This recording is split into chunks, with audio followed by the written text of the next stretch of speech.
எதிர்பார்க்கும் முடிவுகளை என் வாழ்வில் அளிப்பவரே,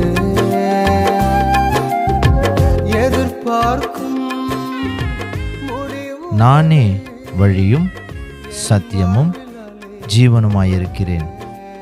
யோவான் 14 அதிகாரம் 6 வசனம்.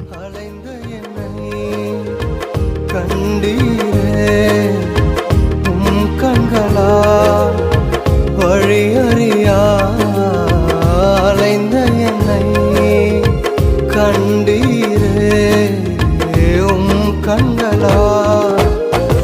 ஆச்சரியமானவரே,